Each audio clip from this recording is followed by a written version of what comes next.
Welcome to the Homelab Show, episode 95, privacy, security, and we're going to mention FreshRSS to talk a little bit about that as well. How you doing, Jay? I'm doing well. How are you? Great. And I did laugh. I see some of the comments. Sometimes we start a couple minutes late. We double check the show notes. This is a quality check. We prefer to go over some of these things just before, so we're always on the same page, so we can Yep. present this show with accuracy. That matters to us a lot. Mhm. Absolutely. Yep. And the first thing we want to do is thank a sponsor of the show, and that's going to be Linode. And Linode can probably help us some of this stuff too, especially some of the things we're going to be talking about today. You may want to host things on Linode because you don't want necessarily your public IP address being tied to these things because, DDoSing and things happen. Just spin up a server in Linode, and many of the applications we talk about, or you can use the Linode store, can be loaded up right onto one of their servers, get you testing, get you going with any of this stuff. I'm going to be talking about FreshRSS today, and that's another one that's easy enough to host in the cloud because it's actually multi-tenant news reader, RSS reader, which is really cool. And Yeah. Linode is a great place to host all these things. We're also going to be talking about Tailscale later. And if you want to get your Tailscale nodes connected to a Linode, that will work too. So it's a great place to host all those things you want public facing. We thank them for being a sponsor of the show. Oh, and they are now called Akamai. So it's actually the same company. They've been Yep. absorbed into the Akamai cloud. So we're working on saying it. They said they will forgive us for calling it because they're they have the all the Linode people keep calling it Linode, Akamai, Linode, and the naming is going to take some time to get used to. But don't worry, we have an offer code down below to get you started with them, and we thank them for being a sponsor of the show. Yep. All right. Let's see. Updates So, to software, or actually, I don't think I have any feedback. I didn't see anything in the notes because we'll try to start the show with Yep. feedback each time here. And Yeah, I that's didn't see anything yet, but yeah, there might have yeah, been some that snuck in there, but we'll definitely answer. Yep. Feedback at the homelab.show. Because the last question I have is the ButterFS question we answered last week. So if you wanna join in the feedback, absolutely feedback at the homelab.show. Just send us an email. So that's pretty awesome for people that are looking for an easy way to do it, because people said they didn't like filling forms out and they just wanted email. So email it is. Yep. And I think I have a feeling that this particular episode will generate quite a bit of feedback. Just a Oh, feeling that I have. I hope it's right. So yeah. And so I see someone did ask, does the RSS reader need to be hosted in the cloud? No, it doesn't have to be, but that can be a place you could host it. So required, no. FreshRSS is what I want to talk about briefly, is some software.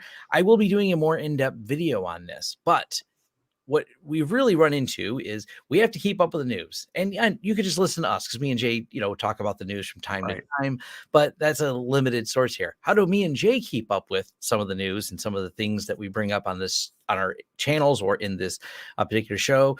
And RSS feeds are amazing. The reality is Mhm. news has become extremely motivated to keep you distracted.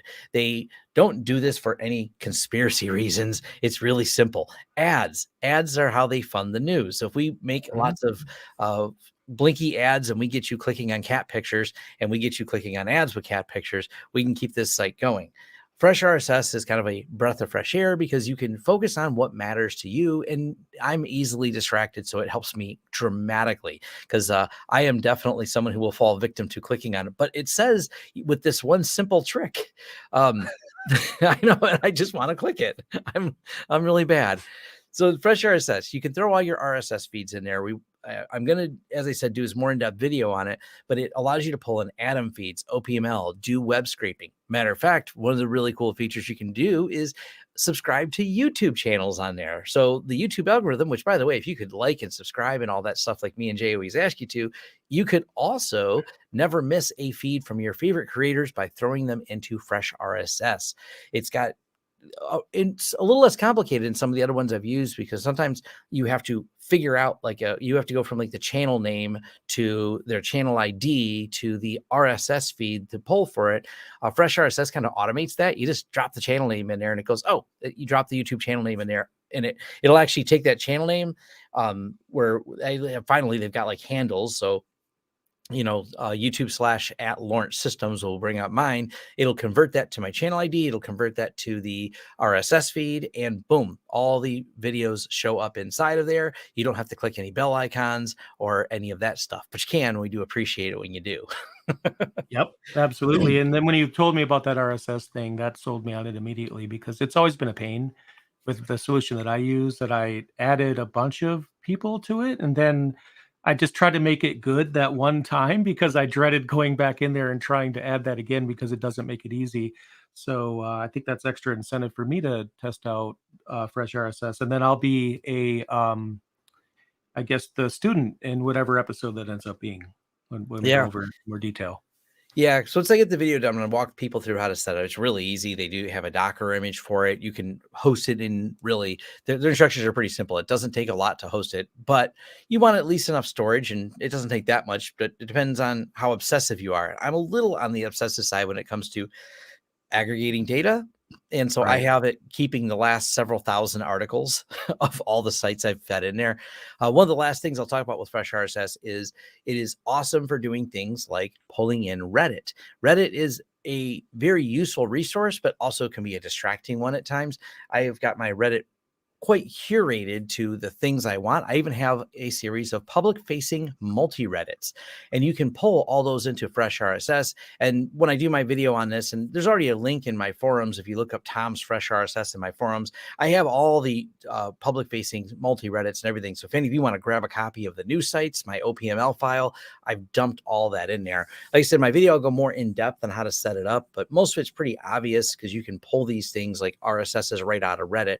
And most news sites have RSS feeds as well. So all the major security ones I follow, from the Sophos Naked Security blog, Cisco Talos, Krebs on Security, all I follow just a whole lot of those, and they're so easy just to put in there and understand all the articles and the bleeping computers of the world. The only thing that I'll admit it doesn't have the best features of, and this came up on my live stream, where people saying, well, does it have regex type features to filter those feeds out further?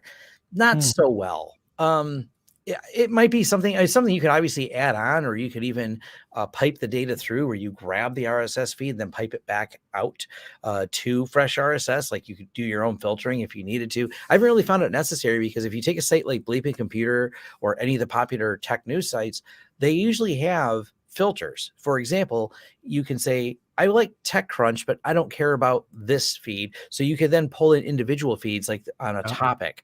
Most of them already do it for you in that way, because that way you're like, oh, I don't care what happens under these categories. Like if it was about tech financing, maybe that's a category you're not interested, but you care about, security breaches. So you want to cover that. They usually have separate RSS feeds on most of these sites. If you Google like the details for any of them, you almost always land on a page like, oh, there's a RSS feed for these specific topics. I have the register in there because, one, I love their snarky humor. They're a lot of fun, and they have different feeds. So if you don't want everything that the register, because they have opinion pieces in there too, if you don't want those in there, you can pull just the RSS feeds you want. So it's definitely one really worth doing. Now, I seen someone comment these several thousand articles. The reason I keep the archive of articles, because if someone were to ask me a question, and even, or I want to know for historical reasons, I may cite something. And if you ever wonder how Tom has such an index of news things he loads into his news pages, I'll say, hey, this happened back in 2022 or April of 2022. How did I know that? You can go back and filter things in Fresh RSS. Like I want to look at Chromium as a topic. So I'll search for the word Chromium across all the news articles, and it will then have all the hits. And then I can just pull those news articles. This is actually with the advantage of keeping them all organized in Fresh RSS, because then you can go backwards really easily and see, is this something that happened before? The Western Digital discussion that we'll bring up a little bit today. Did this happen before? When were they in the news last? And if you keep an archive of Yep. it, it's faster than trying to search Google for an old news story, because it's going to try. Google's, not for fault of their own, but it's just the way it works. They're going to try and serve you what they think is the most relevant, versus when you archive news articles, I can get exactly what I wanted out of them.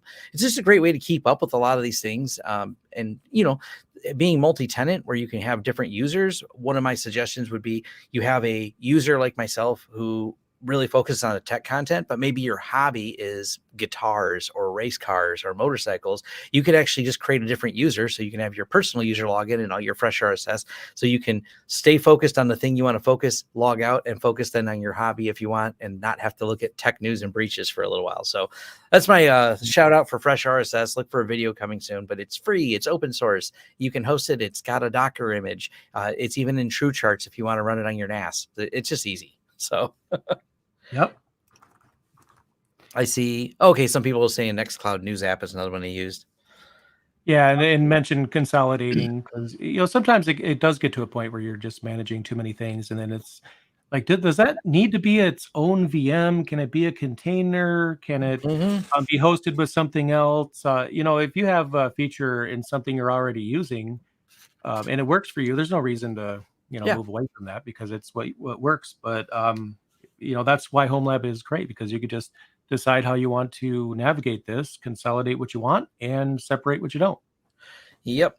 Now, we do have a Homelab tip for you, and this is comes out of a discussion me and Jay had yesterday, and we talked quite a bit about this, but it's one of those things of understanding your storage for your containers or your Kubernetes setup.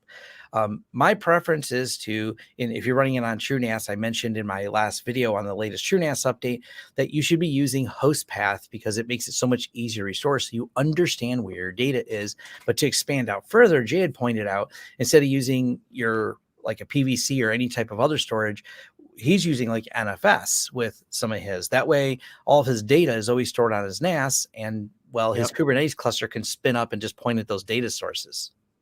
Yep. And I can also just revert something back. So if I do something stupid and break something, then I can just delete the container completely, go into TrueNAS, restore the config file, then launch the container again, and then it gets its data from that time period, and I have full control over that. There's pros and cons with every method, but with my method, it just works so well for me that I just can't imagine doing it any other way. But then again, there's always a better way. But I feel like there's just something to be said about having TrueNAS be your central source of data, including your config files for your containers. So you have everything under that one umbrella. And that's an example of consolidating things. So you don't have to have a separate volume or anything like that. You just use the data store that you have already, and then with the snapshot capabilities of ZFS married with the containers, that's a great combo. Yeah, and it came down to a big discussion because when there was the latest update to TrueNAS, TrueNAS Scale specifically, True Charts broke. And people were making a really big deal going, oh, because True Charts' answer was just reinstall the applications. And people are like, but no, all the configuration for it and stuff like that. And I'm like, why is that a problem? FreshRSS broke. FreshRSS was part of something I pulled from True Charts and kind of circles back all the way here. It broke. So I deleted it. I was like, doesn't update anymore. It gives some stupid error. Delete. And then I point it back at the same host path, and it exactly where I left off. Every article, the entire database, every setting, it was done. So I really encourage people to make sure they understand where their data is being stored, really think consciously of it. And like Jay said, using TrueNAS for a NFS share, so you point it right back at that same path, makes life so much easier. Yeah, I feel like, and no offense to anyone, but I do feel like at a certain point, if you're reliant on your data being in your container, or you don't know how to get the data out of it, like you were saying, I also feel like it's containers, you're just missing the point of containers, in my opinion, because the whole point is that you separate the data and the container, and each one is independent. The data can exist without the container can exist without the data. The data's there, the container will use it. That just makes more sense at that point. If you're that concerned about storage being local to the object, I would say use a virtual machine, because at that point, that's exactly what you're turning a container into. But then again, I also feel like user space should never be broken. A certain person said that. I think you guys will know who said that famously, but it's true. I think it is a shared responsibility, but when it comes to your data, that is your responsibility. And we're going to talk more about your responsibility with data coming up pretty quick.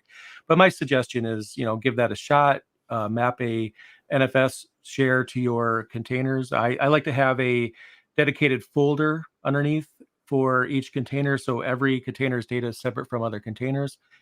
that's just a good way to do it. Yep. And then you have a stateful configuration that you can restore as needed. Yeah, and that helps make it less pain-free. One of my other tips is when you set something up, break it, delete that container, see how hard it is to set up again, and make sure you have that process down, because that should be something that is pain-free to do, is just rebuilding them. Like, okay, I'll just rebuild all of my container apps and reattach them to their data, and life is good. Because it's unfortunate when people contact us, we see posts in our forums, or people contact us for consulting, and they've lost all the data because they rebuilt. Unify is notorious for this. There's no official Docker for the Unify controller, which means the unofficial documents that get people going on it, often they don't think about the data and mount points on there. So when they rebuild the new app, they're like, oh, I threw away the old container and all the configuration was in there. So But one thing to mention though is that there is a unified container at linuxserver.io. yes. Yeah, I think So they're you maintaining can, one now, aren't they? Yeah.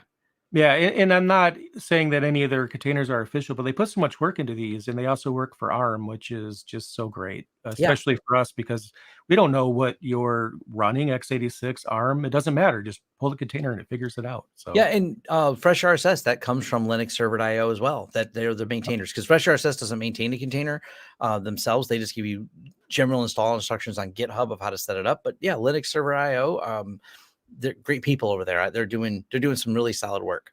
oh heck They're yeah, they are. trustworthy. Oh yeah, yeah. They've been friends of the show for a long time now. Yep, absolutely. All right. Next is going to be privacy and security. Where do we want to start on this topic? This is a big one, but we want to give you some tips about your securing things in your home lab. And at the same time, it's kind of, I know there's separate things, but there's a slight convergence where one can bleed into the other. That's why we threw them both as the same topic. Yep, and I'm going to start with a story on what can go wrong with the cloud and all these things because I think that's a good place to start. But I will admit I don't know how relevant this story is to the audience because when it comes to Western Digital's cloud service, which is the topic I'm about to get into, I feel like the majority of the audience is probably running their own Nextcloud server or something like that. That being said, I have no idea what everyone's running, so I'm just going to talk about the story and I'll summarize it a bit just to make sure everyone's aware of it. But I also think anyone who's using it was aware of this immediately. But apparently, according to TechCrunch, which is one of the many articles I've been looking at, and it's the one I have in front of me right now because I can't remember dates. As of March 26th, there was a breach at Western Digital, and this caused all of their products that are cloud enabled, which I found out just how many products they have that are cloud related. I knew about their My Cloud drive, but there's flash drives that are cloud enabled. There's like a flash drive that could swap things in and out of the cloud to extend the storage. There's a wireless charger that was breached, believe it or not, because it's a cloud enabled wireless charger. I had to look at this and find out why does my charger need to be cloud enabled? I think that's probably the last thing I want to be cloud enabled. But what I found out is it's one of those things where it backs up your phone or something when it's on the charger. But Ah, that's not working right now because the last article I read said they're still having problems. I don't know what's fixed and what's not because I don't use their service. Their website was up when I looked this morning, but they got in there deep. They're claiming that they have a large amount of data and they're threatening Western Digital to make something public, including a potential or allegedly Western Digital violating their security registration because the hacker got in and was able to do things you, again, allegedly shouldn't be able to do with said security. But I don't know how much of that is true, what they have, what they don't. And it's just a big mess right now. So unfortunately, again, it's a mess. There's some workarounds and there's a local access feature that Western Digital is telling people how to use to get their data back. But I don't know about you, but if a cloud service is breached, I'm not trying to pull anything down anymore, right? Because I don't know if I'm pulling down a payload or what's going on. That's just not the first thing I would try to do. But there's no easy way to say this. It is what it is. It's a problem right now, and this is not the first time. So we'll see how it develops. But I just wanted to mention that for those that might not be aware of it. So that's one of the things that can go wrong when it comes to security and Well, privacy. And it's on their side, but then again, if you're trusting your data to someone who has this problem, that's yeah. a And problem. this broke people's ability to get to their NAS Mhm. because a lot of the way the devices work is they reach out to the cloud. Now, even though it's a local device, they're doing some of their, you know, reverse proxy magic to bring you back to it. So your connection in some way indirectly goes through Western Digital and people lost access to it. I've seen a lot of people complaining about this. And this is why I'm always trying to avoid things that have a dependency that forces you to use their cloud. Now, since we did our last privacy one, UFI cameras have certainly become front and center in attention for Right. companies that were completely telling you they weren't even storing things anywhere other than the camera, but that turned out not to be true at all. And once again, this is why when we talk about IoT networks and cameras, I've talked about surveillance cameras on my channel many times, and I say I don't give them internet access. And I would have known right away if I would have to test one of those UFIs. I think it was the UFI doorbell was the device that really got the most attention. But I would know immediately when I broke the internet, so to speak, and I disabled internet for it, I would know whether or not it could work. And my cameras I have now, the Amcrest ones, I know they would love to have internet. They seem to ask internet questions. They're not allowed to go anywhere, so they just go into the bit bucket on my PSense going denied. So it's a lot to consider when you're doing these, because what data, Yeah. what can people learn about you from some of these devices that are being leaked? Yeah, it's just a big situation. I mean, now the My Cloud feature, if you have My Cloud, it's now their cloud. That's what we should call it until it's My Cloud again, because that's the product name. But yeah, there's that's the thing is when it comes to making things externally available, and this is, probably a topic we can start with to segue into the Yeah. main topic is, when it comes to externally available resources, my first opinion is if you can help it, never make anything publicly available. But I understand there's some things that you do need publicly available for this reason or that reason. And probably the number one thing someone will come back with is Plex, because you probably want to Yeah. watch that in a hotel room when you're traveling or something like that. We know how that works. So there's going to be some things. So when I first started, I made something publicly available when I learned how to do this early in my career. And I thought, wow, that's so amazing. I figured out how to make something accessible. I turned it off afterwards because I read about why you don't want to do that. But I know how exciting it is to, especially when you're just starting out and you're like, man, I just made this publicly available, because when you don't know networking very well, that kind of sounds like voodoo, black magic or something. How do you do that? But once you get seasoned like Tom and I, then, you kind of look at this with a You magnifying glass. start Does closing all the everything need to ports. be online? Close everything, right? But again, there's going to be some things that, for whatever reason, you need to make publicly available. And that leads me to the first recommendation. And as a quick aside, we did a privacy video, what was it, 20, 30 episodes ago? So Yeah. this is kind of like a refresh. So some of these sites. I don't remember which ones I did or didn't go over in that episode, but it doesn't matter because I want to go over it again just Yeah. for anyone who's new since then.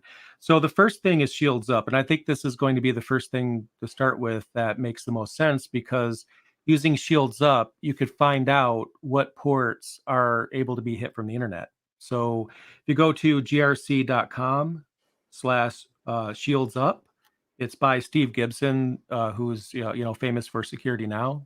That's part one of his many tools. He Yep. has a few of them, and I'm not going to tell you that this is an exhaustive security test to where if you pass this, you're completely good. If you pass this, you're in good shape.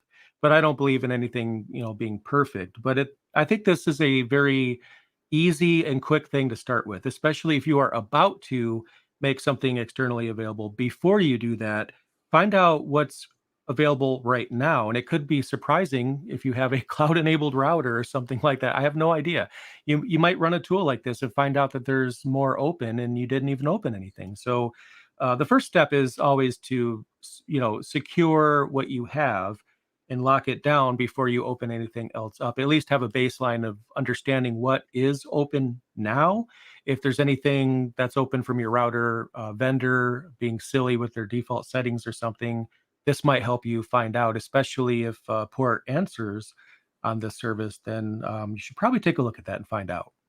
I like it too. He also, related to the Shields Up, has got the universal UPnP internet test to see if your system is exposing the UPnP ports, which you may not know. And this is what a complaint people have of why I recommend almost any router other than your generic off the shelf. Some of the things you can buy at the big box stores is because they're notorious for having buggy firmware. Some of them in the past, they would just expose UPnP, and it was just poor programming. And instead of it being bound and locked into only internal requests, they would expose external requests. And what this means is someone could send a UPnP command to tell it to open up something on the inside and from the outside, and it would listen to you to do that. And, there was a notice about it. There was lots of patches, but people don't patch these consumer routers. They get plugged in, and as long as they're working, generally speaking, no one does it. Now, we know that's not our audience. We know our audience is more advanced than that. But nonetheless, these are tools you can use to kind of, push the envelope a little bit and push people along to, hey, these are the reasons why you need better security. So, Yep. There's a couple other sites I want to throw out there, and these are going to be for specific needs. One of them I know I did not go over for sure because I only just recently found out about it. I can't remember who pointed me to this. I think it was someone on Twitter, if I'm not mistaken, when I was asking questions about the Opera web browser. Not something I was technically thinking about using. I was just wondering if there's any surprise, like, if something changed and it's, changed in some good way. And nothing against Opera, but if you go to privacytests.org, what you're going to find there is a list of web browsers and some security features and various things that were tested on that browser. And you can see how many checkboxes your browser of choice is able to get. oh, And what I find surprising about this is that they test like pretty frequently. Like I'm looking at the page right now, and it was updated 5 days ago. So that's nice. pretty recent. So with this tool, you could find out where your browser kind of sets in with this. And another thing that I feel like is very surprising, like Opera's status is not surprising.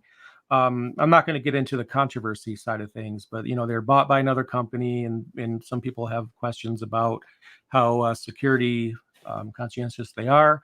But what I found really surprising about Opera is Vivaldi is nearly identical to Opera when it comes to the checkboxes on this site. Now, at first, that doesn't seem all that surprising because Vivaldi has come from Opera. There's a bit of a divergence in branching out, kind of like, not dissimilar from OpenOffice and Nextcloud, although it's a browser.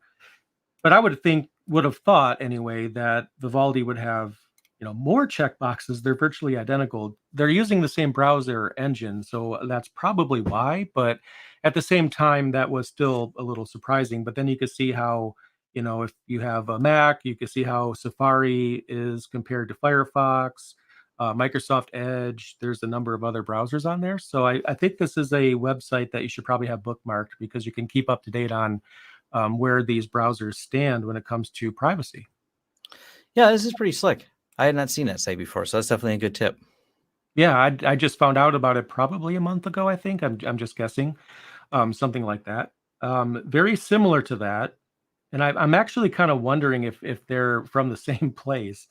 And I didn't save the link for myself, so I'm gonna have to manually type it like it's 1899. Now, Let me this go ahead and security go here. thing, I will warn Mhm. people on. We talked about privacy with privacy tests with browsers. The security thing is because we're right off the heels of yet another problem with Chromium. I didn't say Chrome, I said Chromium. And all these browsers, well, many of them being Chromium based, before you wander off the path of Chrome in search of something, make sure that something you're choosing is keeping up to date with the latest CVEs. Google maintains and updates the code to the Chromium project, and everyone else kind of pulls downstream from that.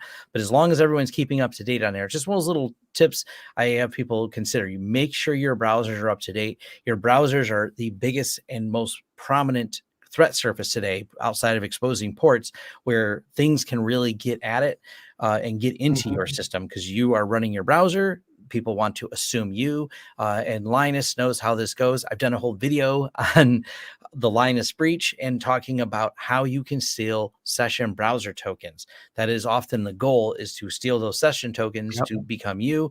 people, it's funny because when I did the video, people are like, it can't be that easy. I'm like, yes, I just copied the browser token, pasted it into another browser, and I'm that person instantly. So that is why these are so important to take into consideration. Absolutely. Yeah. And that's all about browsers. And it's going to be located at privacytest.org. That's where that's located. And the next one that I want to go over is going to be privacytools.io. So again, privacytools.io. This is not specific to browsers. There's all kinds of things here.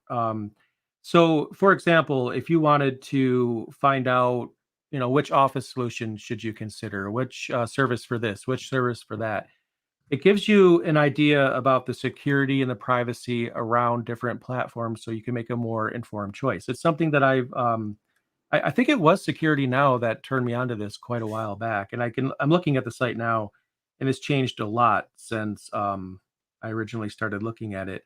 But you have things like file encryption tools listed here. So if you wanted to find out more about that, even disk cleaners, those disk cleaning utilities are on here. So, which I haven't used in a long time because I just, I'm a Linux person. I just use the find command and, pipe it out to exec rm dash whatever. Not saying that's a safe command if you're not careful, but there's YouTube alternatives if that's your thing. There's some information about social networks. You can just basically go through here and find out what their view is on these different services, applications, and find out if this is something that you want to use if you're thinking about trying something new. And one of the things I like to tell people is these are just machines. These are just tools. These are not something that should be personified, because I hear people say Facebook is evil. And I'm like, no, no, no, no. I preach awareness. You should know what they're doing with Right. your data. You should have awareness of your data and how they use it. I think of that, but they're still just a thing. They're not a person. Right. They don't have intention. We may know that Mark Zuckerberg wants to monetize it. You can just assume that for any of these companies, and you just have to be conscious what data you're putting on any of these sites. That's my biggest thing I Right. tell people is just make a conscious effort to understand what you're sharing if you're putting them in any of these sites. And once you start doing that, as long as you're aware, you're good. And this is something, it's actually interesting. I'm going to say my son, who's 16, he seems more aware than I would expect kids to be. And I think just the new generation just goes, no, we already know these companies suck. They're going to do something bad with our data. So we're careful about what we put on there. They're starting to think more about it than I probably would have when I was his age, given this vast amount of resources to post things. Doesn't mean there's not someone doing something stupid, posting too much on there, but having awareness of it is where you really want to be, is going, okay, I know if I post this, this is what they're going to do with my data. And also another thing to know too is even if they're doing everything right, like if they're saying that they don't do these things and they're not doing those things, and it looks safe, and you might be thinking, well, it's a big company and it checks the boxes. One other way to think about this though is even if they're not doing something evil with your data, if they have a security issue inside the company and your data is there, then Yep. regardless of what they're saying, something could change tomorrow. We could find out about a breach. And if your data is there, then your data is part of a breach. So you also have to ask yourself, is the company trustworthy? When it comes to security, do they have a history of being in the news for all the wrong reasons when it comes to protecting data, things like that? That's another thing to keep in mind too, because again, it's not always their intentions, although intentions are a big part of it. Sometimes it's a matter of a system administrator not applying a patch in time, and the next thing you know, your information is out there in the wild. So just Yeah. keep that in mind too. Yep. It's always think about what data they have. Yep, can't steal what they don't have.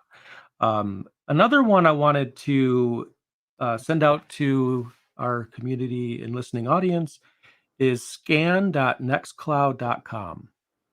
So it's obviously Nextcloud specific. You put your Nextcloud URL there, and it'll give you an idea of how secure your installation is. Now, a pro tip about the service, though, what you want to do before you use it is look at your Nextcloud and find out what version you have right now.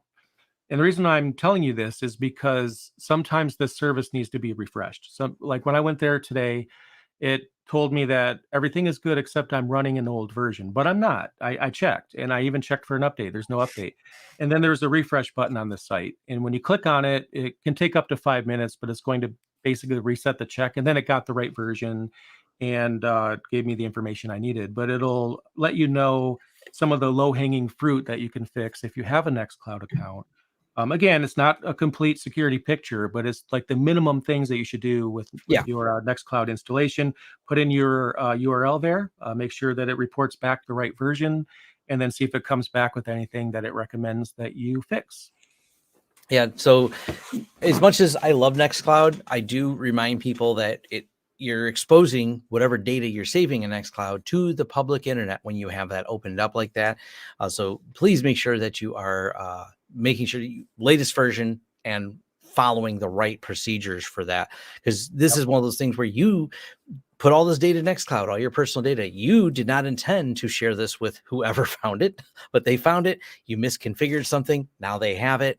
When this is a risk that can be very challenging to mitigate, because man, if you didn't know you were exposed or didn't know you had a weak password on there and someone was accessing it, you may not know until they've decided to action on that data or try to blackmail you with it or anything like that. Yep, I absolutely agree. So also consider encryption within Nextcloud too. Yeah. Now, encryption, I caution everyone, it protects data at rest. Okay, Yeah. so that's not going to protect your data when it's open and unlocked, and someone leaves their encrypted computer booted up and unlocked to where someone could just walk over and use the keyboard. Well, encryption's not going to help you, but at least enable it and make sure you have a good password, you store it somewhere safe, and all those different things. Because what you're hoping is that if someone unfortunately breaks in, they're just going to get junk and something that they can't use. But again, like Tom said, just keep up to date and just follow the best practices there, and still keep good backups, because even if you do everything right, you never know. If you defeat somebody in an online game and they're mad enough, they might. You never know nowadays, right? Something could happen. Just be prepared for it, and it is what it is. Absolutely. Should we talk about a couple tools to expose your services, but then hide yourself a little bit? Sure. I would say there's a couple of them out there. So Cloudflare tunnels is one I've talked about. There's several videos about it. Cloudflare tunnels is cool because you can expose services. They add some extra security features if you'd like to turn them on, and it will hide your IP address. So you're able to create this public URL where you have something, you can set up the Cloudflare tunnel for it. Now, I'm always mixed feelings when people start calling it a zero trust solution. I like to remind people you can call it zero trust, but you're trusting Cloudflare because they're the transport layer to get the data from where it is on your network to a Yep. facing side. So you have to know the trust circle that you are including, and that Cloudflare is included on there. Now, Cloudflare does have rules. They basically say no plex. They don't say it no plex. They just say if you exceed this much and primarily use it for hosting video data, you're going to hit some bandwidth limits on their Cloudflare tunnels. So it's not ideal for Plex, but for things like Nextcloud, if you go, hey, I just really want access to this and I don't have the opportunity to set up a VPN, because VPN is always my first recommendation for accessing data. Absolutely the most secure way to do it, whether your VPN is WireGuard or your VPN is OpenVPN, the two most popular ones. Those are great. But if you're going, nope, I just need this publicly exposed, Cloudflare tunnels is probably the next best thing to do that. But not to be left out of the game, Tailscale. Now, I have not tested this, just this is a new beta release they announced, I think maybe 1 week ago. But I really trust Tailscale as far as a company to make really good software. Tailscale has got their new, what do they call it? Funnel. So if you're Cloudflare, you're a tunnel. If it's Tailscale, it's a funnel. And it's, yeah. All right. It rhymes. So they are releasing some software to allow for public exposing of things. Tailscale already has a really awesome reputation as another alternative to a VPN, I'll call it. It's using WireGuard as a VPN protocol, but it's essentially a overlay network system. VPN, it would not be a fully accurate way to describe it, but it's a overlay network that uses that. I've done videos on it, and right away earlier, someone was asking about, well, is there a fully open source, like I can host it myself version of something like Tailscale? there's a couple things you can do. One, if you use a Tailscale client, because the client's open source, but the coordination server is what they use their service for. So all the nodes talk to the coordination server, but Tailscale actually, to their credit, not only they make the open source client available, they also, without recompiling it, let you change where those sources are for the coordination server. And then you can use Headscale, which is, interestingly, the developers at Tailscale have contributed code to the Headscale project. They've actually fixed some things for those people.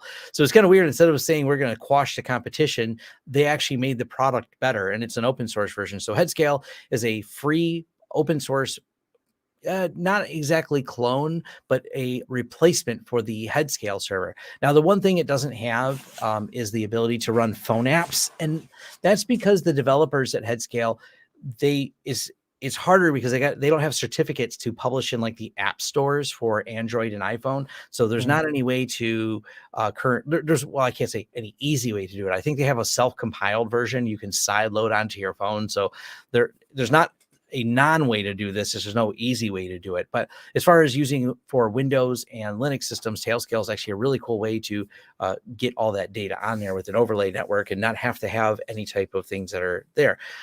I will mention, it's not one I've used, but I know a lot of people ask about it. There's another tool out there called NetMaker, and that is another one. It's different than Tailscale, but NetMaker is also another type of build tool for building VPNs and connections between servers and managing it. It's pretty neat looking from an overview, but I haven't used it, so I don't know how hard it is to actually implement. But it's another one to, be able to keep you from having to open up things to keep you secure, but still give you access to your data across several nodes, or maybe you work in multiple locations, or maybe you consider, leaving the house. Sometimes it's weird, but sometimes I do that. And then I want to be able to easily connect to my resources and things that I have access to, because my FreshRSS I host internally. And if I want to get to it, I want to get to it anywhere, especially when I'm playing on my phone somewhere because I'm bored. I don't want to go through actual news sites. I can read FreshRSS on my phone by VPNing back to my house. So yeah, because sometimes the line at Qdoba could be really, really long, and I need something to read while I'm waiting for my burrito. So I yeah, know. we definitely have to have something like that, right? Absolutely. All right, what's next on my list here? For people, this is a question that comes up quite a bit, and Tails OS is really cool. So it's a live Linux distribution that forgets everything. What do they call that? I forgot the name of the software that it's built on. It's like the no memory version. The Amnesiac, something or Amnesia. other? Yeah, something like Amnesia OS. It boots up each time, randomizes everything as possible, spins up a Tor browser, doesn't even let you connect until it has internet, and then it wraps it in Tor, and then it lets you get out there. If you are looking for a way to minimize your exposure of personal details when you're connecting to the internet, and if you follow Darknet Diaries at all, you'll hear people talking about this when they talk about OPSEC. If you followed the Snowden thing, Snowden used this as well. By separating your main computer from your normal operating system where you're saving things and stuff like that, by booting up something that forces you each time this new session, and when you power it down, all session things go away. You have to log in each time to each service, go open up the web browser. Tails is awesome for doing that. If you want to be really hyper conscious of what you're doing online, Tails is pretty neat. Now, Tor is awesome. And there's some videos you can find. There's some good talks at DEF CON. If you talk about how people got caught, I've got a whole video on Tor. I talked about how people got caught using Tor. It's not the way people think. There's always these people throwing it out there that Tor itself has been broken, and because it's some government funding went into it is why it can't be trusted. It can be, but you have to understand the trust with it and how it works, and how exit nodes work, how ingress works, how the Tor protocol itself is secure. But a nation state level actor who is actively looking for you, if you do things in a repeatable pattern, and this is where the nuance comes in, there are ways to decipher generalizations as to where your entrance node is based on a few pings from your exit nodes, but it requires a lot of node information. There's been a lot of campaigns that are really interesting that have taken this on. It's one of those really complicated topics. There's a some research that I may follow up on, because I did the previous video and talk about the status of that research now, of understanding who's looking at these exit nodes and what they can and cannot defer. It gives them very generalized information about you, but overall Tor is still a very secure system on there. So it's definitely a really cool thing to play with. If you want to get into, understanding how the routing works, how the Tor browser works, and it's a free download. It's all open source. So Yep, definitely. We mentioned last week, we won't talk much about it, but obviously for running your home stuff, privacy oriented and somewhat security oriented is going to be Home Assistant. That's an easy one. If you're in control of all of it, whether you hosted Home Assistant on Docker, whether you hosted it on some device you have, a Raspberry Pi, or just some piece of hardware, or even is it called Yellow? Is that theirs? Well, the one that I have is the Home Assistant Blue. There might be a Blue. new one, but I don't think mine is sold anymore unless they still have stock. When I bought mine, they said they were on limited stock and they wouldn't be making any more, but they might have a new device now. Yeah, the Home Assistant is just great for keeping all that. So you're not worried about a breach, because it wouldn't matter, so to speak, if the company controls your light bulbs, if they're all controlled in Home Assistant. I'm like, I actually have a bunch of Philips Hue stuff because I bought it on clearance. So before you judge me for having expensive lights, I bought them because they were on clearance. But if something happened to the Philips Hue company, that would be tragic, but it would not affect me because I don't loop any of my stuff out to the cloud. If you build things on like the Zigbee or Z-Wave protocols, or have it connected to your local Wi-Fi, it gives you great control of everything. And you don't have to worry about what happens to these companies once they're adopted into your network, because you'll maintain control. Bonus, all my IoT stuff that I have control of works without internet. I can actually still turn all the things on and off. So can Jay. Jay's a big fan of all this too. So yeah, I just keep finding more and more things to add to it. And it's, I feel like it's getting easier and easier, because at one point it was like more of a question of like, what does Home Assistant support? And now it's more of a question of what don't they support? Because there's things in there I've made an assumption. I never would say make an assumption publicly on the channel, obviously, but in my mind, I'm thinking, well, that's not going to be in there. That's a proprietary solution. Oh, it's there, right? Okay. Even some of the proprietary solutions, they have some way to hook into that. So it's just a really great system, and I feel like Home Assistant is like this unicorn of like great interface. it is. Don't get me wrong, there's some flaws, but it's so good more often than it's not. And any complaints I have are very, very small and inconsequential. It is so well designed, and every time I find out how to do something, if I look it up, I'm thinking, well, that's a logical way to do it. That makes sense. I just learned the other day you could create your own Boolean variables. You don't even have to tie it to an entity. You could just create an on-off or a true-false, and you can have it as part of your automations to further customize it. So there's just so many great things you can do. Yeah, two last ones I'll mention here is going to be Pi-hole and uBlock Origin. The Pi-hole project's fine. I like it. I don't use it actively because I'm partial to using PF Blocker and PF Sense, which can use Pi-hole feeds. But both of those are good projects. I don't have anything. I just don't do any updated videos on Pi-hole because I really don't use it much anymore, but it's still a very actively developed project.